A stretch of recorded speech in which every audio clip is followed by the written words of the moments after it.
definitely, I agree with that. I agree with that. So, what is your current fitness regime? Because you still look like you're in phenomenal shape. Well, I just got back from the gym.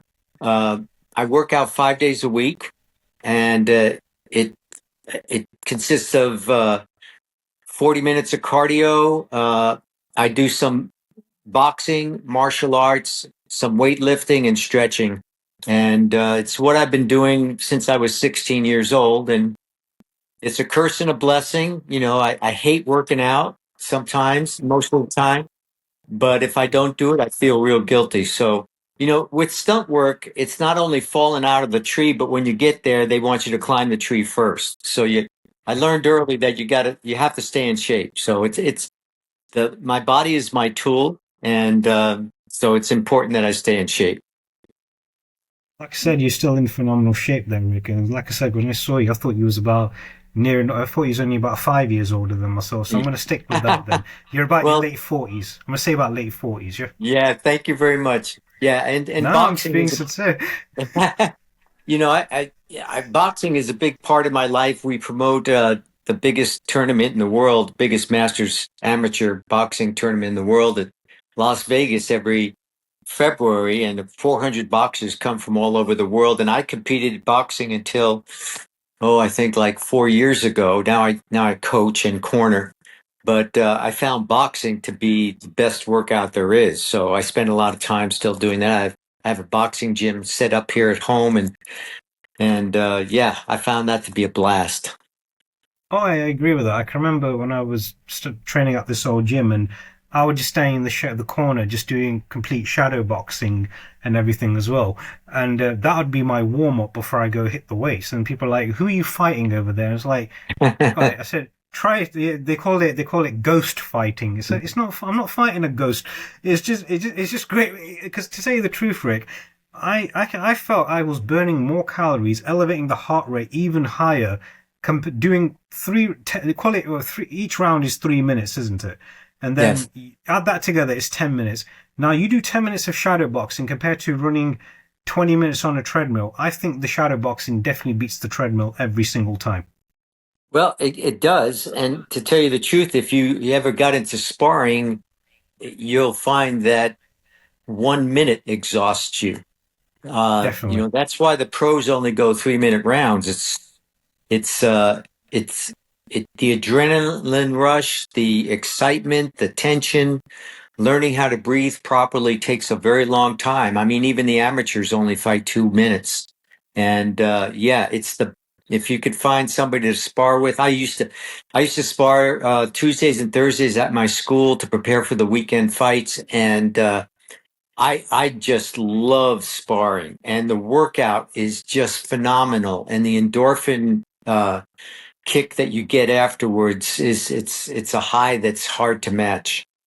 Oh, definitely, 100% agree with you on that. Same thing when you jog on a treadmill compared to the great outdoors.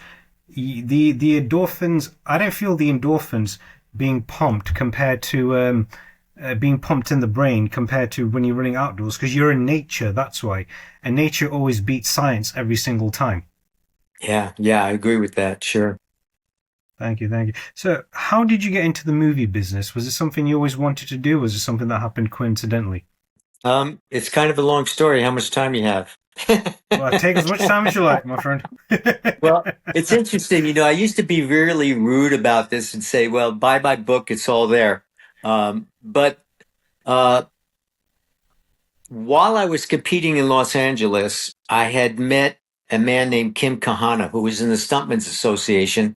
And he was a reasonably successful stuntman who had this little school to teach people who wanted to learn stunts how to do them. So I went to his home one weekend. He invited me over before I knew he was a stuntman, and I saw this wall of pictures with him with celebrities and doing some action moves. Uh, in the business, we call that wall an "I love me" wall. I have one here at home where you walk in and you look at yourself and you say, "I love me." This is all the things. But I Good asked one. him about it, and he said, "Well, I'm a stuntman and I work in the movies and television." And so I said, "Oh man, that I went home that weekend. I came back the following weekend, and I asked if I could go check out, what he was doing. And so he taught me how to do a high fall, how to work with horses. I had already been doing motorcycle work because I was a policeman. Oh yeah. So there was a lot of things. I had been drag racing when I was young. So I was into that type of thing. Um, but after 4 years of going back and forth, I gave up. I became a cop, gave up the idea of being a stuntman. Lo and behold, later in my career as a policeman, uh, and actually later in life, really, I didn't become a stuntman until I was 32. Uh, one night during around Christmas time, it was raining a little bit, and I got a call to go find a white Jaguar that had been assaulted. And so Oh yeah. back then, when I was a cop, I had to go. I couldn't find the car at the location. And Officer Fertilla said, call the station. Well, I had to get a dime out to go to a phone booth to make the phone call. And he said, you don't understand. This is John Travolta's car that was jumped on, and they bent the windshield wipers or something. And I said, but yeah, well, I couldn't find it. Now, this is the time when John was the biggest star in the world. He had just done Saturday Night Fever. So here's when I talked about God in the beginning of this, setting karma for me and moments in life. Think of this. I got in the police car. If I had sat there for 10 seconds more, if I had backed out and made a left turn rather than a right turn, if I'd driven faster or slower, it wouldn't have happened that when I turned the corner and pulled up to the red light, that white Jaguar was right next to me. So I motioned for John to pull over. He got out of the car with his friend Jerry Worms, who later became a cop. I thought he was his bodyguard. And he said to me, well, yeah, somebody jumped on my car. I don't mind it. They bent the windshield wiper, but what do you recommend I do in the future? And I said, well, John, maybe you should travel with security. Isn't is your security? He says, no, this is my friend from my youth. So he said, can you recommend somebody? And I went, yeah. So I pulled out my card and I handed it to him. And I said, yeah, I could take care of your security. And he said, okay, well, why don't you send a resume up to the ranch, which was north of Santa Barbara, and I'll look at it. And I went, no, I'm not going to send a resume. And he said, well, why not? And I said, you're just going to throw it out. So he said, no, send it up. So I didn't know what a resume was. Oh yeah. So I asked my brother-in-law, who was an attorney, to make a resume for me. He did. I delivered it by hand, left it in the mailbox up there. And I didn't hear from John for a year because his mother and his girlfriend had died that year. But after a year, his attorney called me in Los Angeles and told me to come down to LA. John wants you to take care of all of his security 24/7. I need you to come down and sign a contract and have a meeting with me. And that guy wasn't a very nice man. He just said, I don't want you taking advantage of John, blah, blah, blah. But I had to go to work that day, and I had my black Smokey and the Bandit Trans Am I was driving at the time, the wannabe stuntman. And Choice. I was late to work, so I had to speed through Thousand Oaks to get home in time. And I was pulled over by the CHP, and they even gave me a speeding ticket. But then I took over for John, and I would have part-time, off-duty cops watch the house. And then when he went to the Oscars or the Golden Globe Awards or anything personal, I would go with him. So one night, get to the end of the story, everybody. One night I was watching television. He was out of town in the house with his housekeeper, Renee. And there was a sequence with Hal Needham, who is a legend in the stunt world, Oh yeah. who ended up doing Smokey and the Bandit, directing it, and uh, Cannonball, the Cannonball series. And he was doing a transfer from an airplane to a horse. And I mentioned to Renee, that man, I mean, I'd love to do that. I've been trying to do that for a long time. And I just let it go. Well, the next night, John got home and he invited me in for dinner. And we went for a walk after dinner. And he said, why didn't you tell me you wanted to be a stuntman? And I said, because I don't like taking advantage of friendships. And he says, "You don't understand how Hollywood works, Rick. It's that's how it all works." Um, and I don't really like you being a cop. I think it's dangerous. Not that stunt work isn't. And he said, you look. Back then he was thinner, and you remind me of my dad, and you look a lot like me. You know what? I'm going to make you my stunt double from here on out. uh, the next movie he did was called Blowout. He waited till the last 3 days before they started shooting, and the producer called me and said, "Hi, is this Rick Avery?" And I said, "Yes." And Fred Caruso said, "I understand you're John Travolta's stuntman." And I hadn't done anything. And I went, yeah. and, and he said, "Well, we're doing a movie in Philadelphia. Can you come out?" And I said, "For how long?" And he said, "For 3 months." So I said, "Can I call you back?" So I called Lieutenant Strong.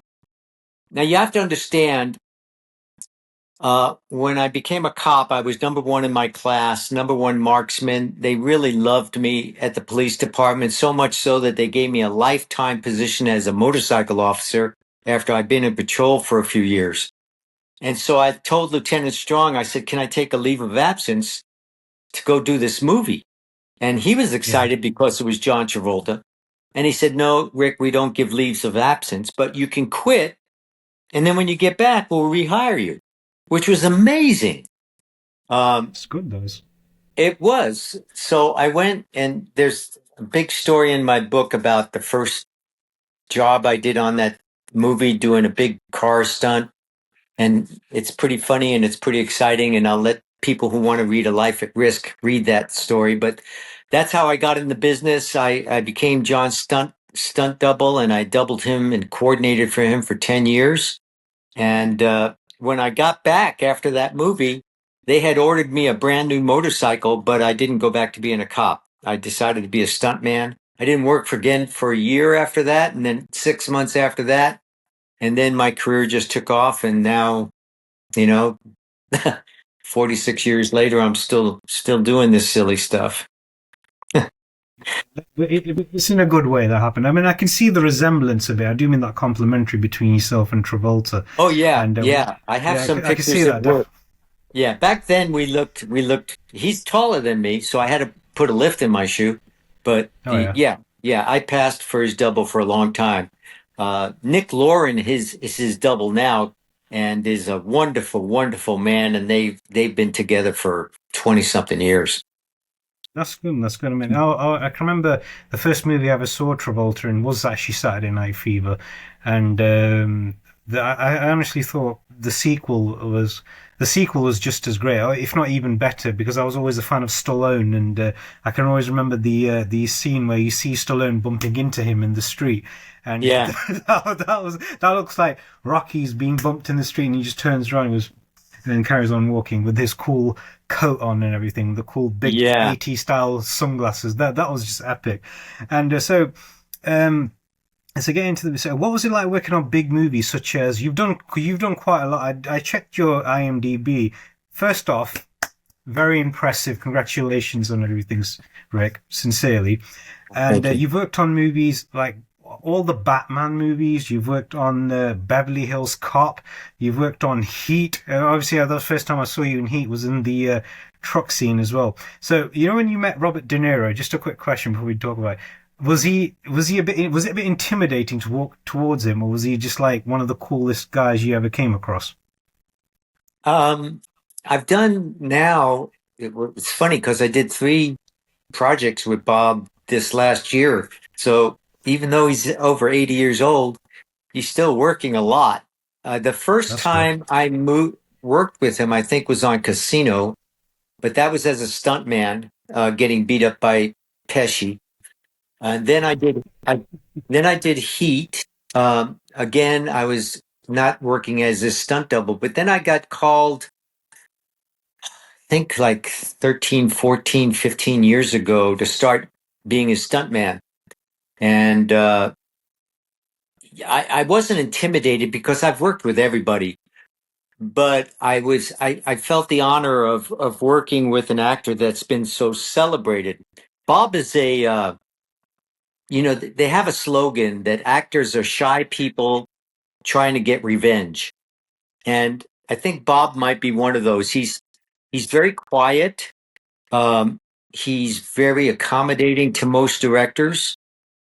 He sits in the same chair with a table next to it, just close to the set on every single movie. Oh yeah. Most people that I watch that work on the crew and see Bob on the set, they seem to be intimidated by him just because of his career. Oh I yeah. walk Yeah. up to him, give him a hug, and I just find that he's if you watch him on talk shows, he's a very quiet guy, and I think that's his personality, and that his revenge comes out in his acting. That's where he shines by taking on these characters, and that's where I think his talent lies. Do you know what I mean? Oh He yeah, seems to, definitely. yeah. He's not a gregarious guy that you know like I've worked with Sly in a few movies. He's very gregarious on the set. Kevin Hart, very gregarious on the set. He's not like that. He's very quiet. He comes on, he does his job, and goes home. So, yeah. Was I intimidated? No, no, I wasn't intimidated by him. And one of my favorite scenes in the movie Heat, other than the bank robbery scene and everything, was the conversation between Pacino and De Niro. Because when you see the two titans of pure acting in one scene, you know that is just, to me, it's the greatest scene in all movies, because it's like you kept comparing them. Like, there's Michael Corleone, there's Jake LaMotta, there's the guy from Scent of a Woman, there's the guy from Raging Bull, there's there's that, there's Vito Corleone, 20 years ago, there's Michael Corleone. And then it's like, I can remember one time between us and everybody else, and I can remember one time they said, you have to, I had to go to an audition because I did a lot of theatre acting, and they said, right, do an impression of somebody you know. I was like, and Robert De Niro was in my canon, so I had to end up doing the whole what was the scene from Meet the Parents, where he's threatening Ben Stiller's character. So he's like, okay, fucker, I'm an impatient man here, but I'll be watching you. But I can remember that we would do this. Like, can you do another impression? It was like the scene from Heat, the restaurant, when he's like in there and he's like, "There's a flip side to that coin. What if you do got me boxed and I gotta put you down? We've been face to face. Yeah, I will not hesitate, not for a sec." That's good. Oh, That's thank you very much. that's Thank really you. good. That's really good. It's really interesting because the movies that I end up doing the most action on are his comedies. You Oh know, yeah. uh, we do silly stuff off horses and all kinds of harder stunts. We just got done doing Fokker in Law, which is going to be the next Fokker movie coming out this year. Yeah, I'll be in the cinema right away, and then I'm going to be Yeah, cheering for you. I'm going to cheer for you in that as well. Yeah, I hope I there don't you get go. thrown out of Thank the you. cinema. I hope I Thank. don't get thrown out, but I'm going to be cheering. Yeah. Yeah, but I find when he does a comedy, there's more action for a stunt guy in a comedy than there is for more of a straight role. Do you know? Definitely, yeah, because I can remember in what was it, Little Fockers, where he's having the boxing match with Ben Stiller, and then you could tell Yeah, right away that De Niro, God bless him, he's one of my biggest inspirations. That why I wanted to get into acting, and I can remember when he's doing that, you can tell that's Robert De Niro all the way out. Especially when he did his complete transformation in Raging Bull, you see him as the very fit, ripped individual Jake LaMotta, and then they had to stop production where he had to gain all that weight. And I thought it was another actor, but then I read about it years later, because back in them days we had no internet, and I was researching, but that is not Robert De Niro. That's Robert De Niro. He method acting.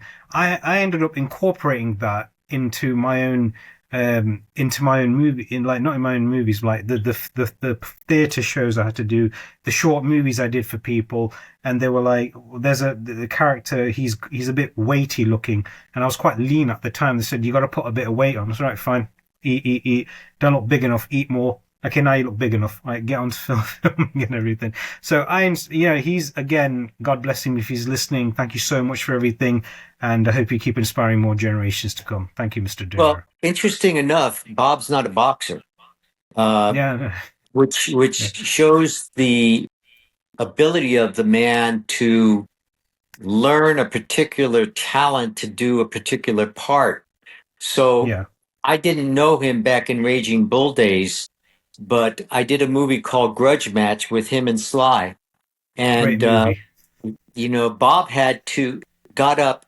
I got up as well, 5 o'clock every morning before he went to set to learn the choreography and to update his movement on jabs and crosses and footwork with a coach.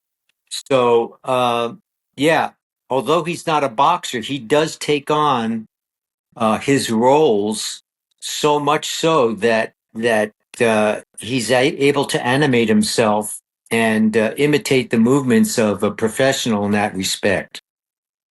Oh yeah, definitely, I agree with that. And because he's definitely the definition of method acting, he will melt away Robert De Niro and inherit the character he's going to portray. Especially like when he did Godfather Part Two. He lived in, I think lived in Sicily, learned the entire dialect, and he deserved the award for that movie without a shadow of a doubt. And for Yeah. somebody to play the young Vito Corleone, nobody but him could have done that role without a shadow of a doubt. And especially going back to Grudge Match, I loved all the references from. You had the Raging Bull references, you had the Rocky references, and it was. I still remember when he was like, when he goes 30 years, 30 damn years, and he's like, I gotta get in shape. Well, it's funny because when I doubled him on Killing Season, Jeff Amata was the stunt coordinator, and uh, funny enough, John Travolta was the other actor in the movie, and it was only Bob, John, and me and Nick Lauren. There were a couple other actors with little parts, but the whole movie was only the four of us every day.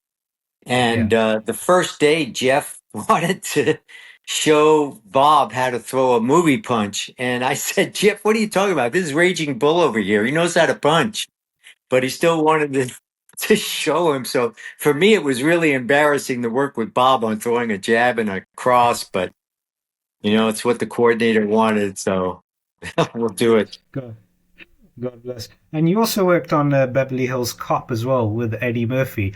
Now, Yeah. Eddie Murphy's an absolute legend, and God bless him. The guy looks like he does not age. Does he? Yeah. He does not age. He looks after himself. You can definitely tell that. What is it like working with Eddie? Is he? Because I can remember when I was doing a bit of research on Beverly Hills Cop 1, he improvised so much that they had to keep doing continuous takes because all the cast and crew burst out laughing because of all the improvisation. Yeah, I didn't see that on Beverly Hills Cop 2. John Landis was the director. It's funny, the part he gave me on the spot with that car deal and the shootout. He just said, "Okay, you be in this scene and you play this part. Here, put this hat on. No, turn the hat around." And then all of a sudden, I was playing a part. But I didn't Yeah, see that. I didn't see that with Eddie on Cop on Beverly this Hills is true. Cop 2. It's funny. I had to do a couple of fights with him. I mean, coordinate the fights, and I remember having to show him to do a hammer fist because we were doing a fight, and he and the actor he was fighting both ended up on their backs. He said, "Well, what are we going to do now?" And I said, "Well, Eddie, just I want you to just throw a hammer fist like this." And just throw it across your body and hit him in the chest and then roll over on top of him. And Eddie said, "That's a bitch punch." And I went, I hit Eddie with it, and not hard enough to cause damage, but hard enough to show him it's not. And he went, "Oh, I like that." So we ended up using it in the movie.